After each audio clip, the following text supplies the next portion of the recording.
नमस्कार दोस्तों, जहां जहां बीजेपी है, ऐसा लगता है कि बीजेपी और उग्रवाद का कहीं ना कहीं चोली दामन का साथ बन गया है। याद करिए, हर बार जब देश पर हमला होता है तो बीजेपी की ही सरकार क्यों होती है, ये आम जनमानस सवाल पूछ रहा है। जब IC 814 को अगवा किया पाकिस्तानी उग्रवादियों के द्वारा और कंधार अफगानिस्तान ले जाया गया, तो क्या बीजेपी के कर्नाटक के नेता और देश के नेता जवाब देंगे कि पाकिस्तानी उग्रवादियों मौलाना मसूद अजहर, जरगर और बाकी सब उग्रवादियों को मेहमान बनाकर कश्मीर की जेल से छुड़वाकर बीजेपी के देश के विदेश मंत्री कंधार अफगानिस्तान क्यों छोड़कर आए थे? जब बीजेपी की सरकार थी तो वो इतनी कमजोर सरकारें होती हैं कि देश की संसद तक पर हमला हो गया था। याद करिए,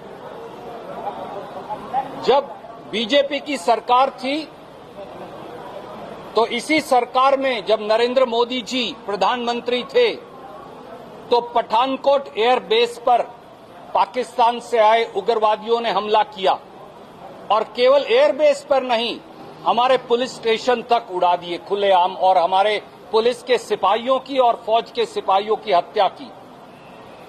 उरी आर्मी बेस के ऊपर नरेंद्र मोदी जी जब प्रधानमंत्री थे तो सीधे सीधे हमला हुआ। पुलवामा में एक्सप्लोजिव लेडन, कई टन एक्सप्लोजिव की कार आई और उसने हमारे आर्मी के कॉन्वॉय को उड़ा दिया। उस समय प्रधानमंत्री जी फिल्म की शूटिंग कर रहे थे।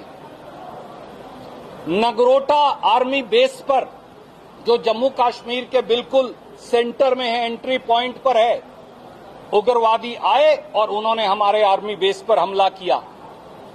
अमरनाथ यात्रा और रियासी के अंदर इसी प्रकार से हमला हुआ और हमारे निहत्थे अमरनाथ यात्रियों की बीजेपी की सरकार, मोदी सरकार में हत्या की गई।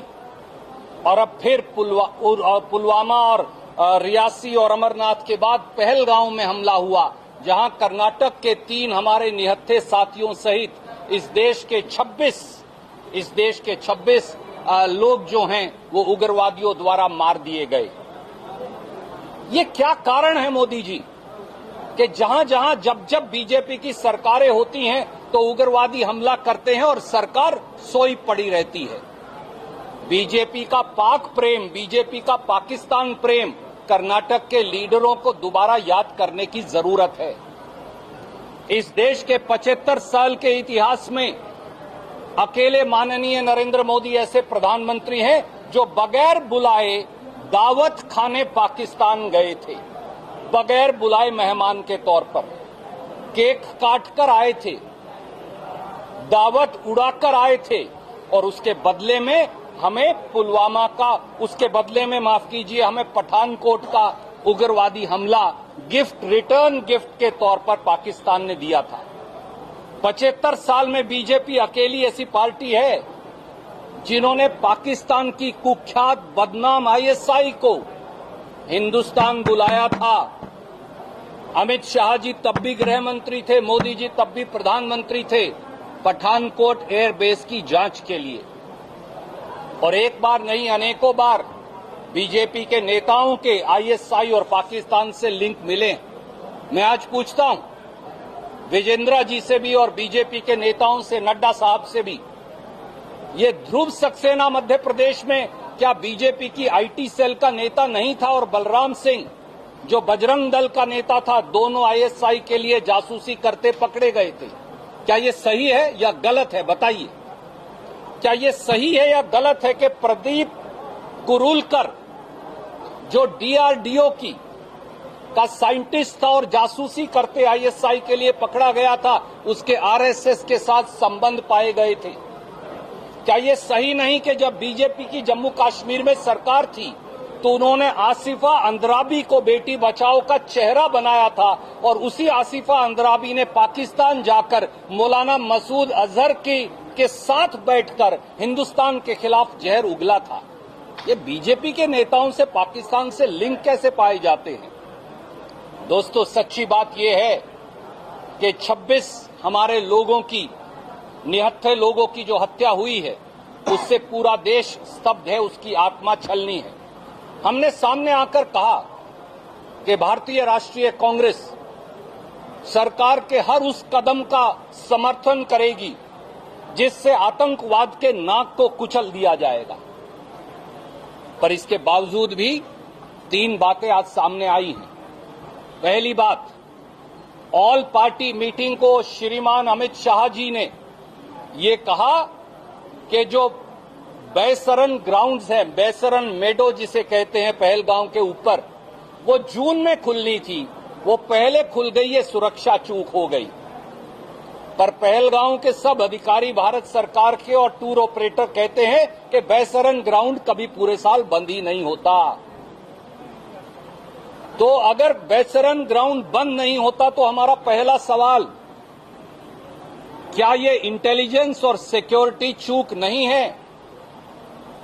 दूसरा सवाल, अमित शाह जी ने, नरेंद्र मोदी जी ने बैसरन ग्राउंड में जब वहां हजारों पर्यटक जाते हैं तो वहां पर पुलिस सुरक्षा बल क्यों नहीं लगाए? तीसरा सवाल, पहलगांव में 3 टियर सिक्योरिटी है। एक टियर है आर्मी का, एक टियर है सीआरपीएफ का और एक टियर है पुलिस का। इसके बावजूद भी 4 किलोमीटर ऊपर जब हजारों पर्यटक जा रहे हैं जो निहत्थे हैं, वहां आपने सिक्योरिटी क्यों नहीं लगाई? चौथा सवाल, नेशनल इन्वेस्टिगेशन एजेंसी एनआईए ने, यह अखबार में आपने छापा है, सुप्रीम कोर्ट में यह कहा है कि 21,000 करोड़ की जो ड्रग्स पकड़े गए गुजरात में, किसके पोर्ट से पकड़े गए जरूर पता करिएगा, उनका सीधा लिंक किससे है? पहलगांव के अटैक से है। तो जो उस पोर्ट का मालिक है गुजरात में, मोदी जी उसको कब बुलाएंगे तफ्तीश के लिए? छठा सवाल, पूरा जम्मू कश्मीर अब यूनियन टेरिटरी है, प्रांत नहीं है। जम्मू कश्मीर में दुनिया की सबसे बड़ी मिलिट्री कमांड है, 3.5 लाख फौजी वहां पर हैं। जम्मू कश्मीर में armed forces special power act लगा है। इन सब के बावजूद भी इतना बड़ा उग्रवादी हमला कैसे हो गया?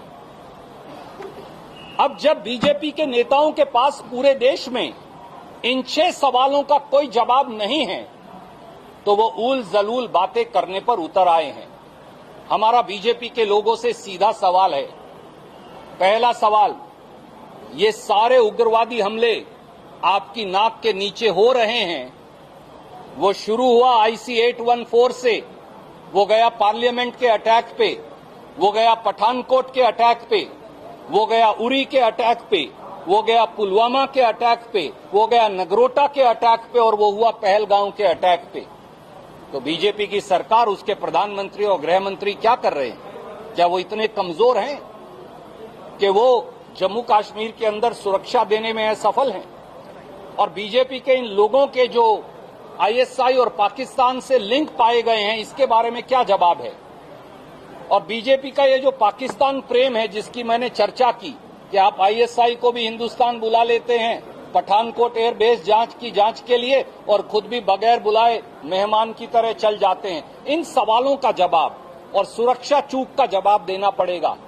5 या 6 लोग भेजकर भोंडा प्रदर्शन करके किसी मुख्यमंत्री के खिलाफ 2 नारे लगाकर आप इस बात से पल्ला नहीं झाड़ सकते कि इस देश में सुरक्षा चूक और इंटेलिजेंस फेलियर के लिए बीजेपी की केंद्रीय सरकार जिम्मेवार है और उनके नेता जिम्मेवार हैं। अब हमारे प्रदेश कांग्रेस कमेटी के अध्यक्ष आदरणीय DK शिव कुमार जी आपको कुछ कहेंगे।